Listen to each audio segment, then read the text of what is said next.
Yan, hello guys. Magandang tanghali na sa inyo lahat dyan. Busy kami kasi pesta kay na madam dito sa San Isidro.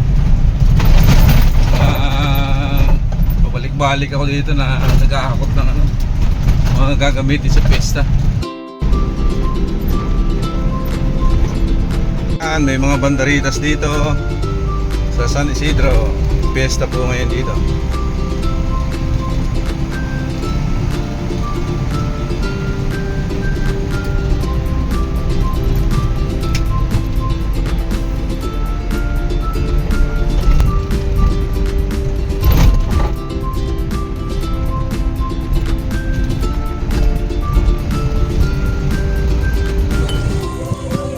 Yung masarap.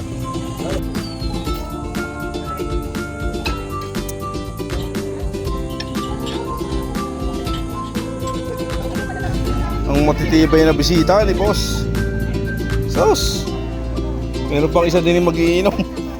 Pas. Pass. Anong pass? Kanina. Nasa kanino ah? Nangunguha na ng mangga? Pampulutan?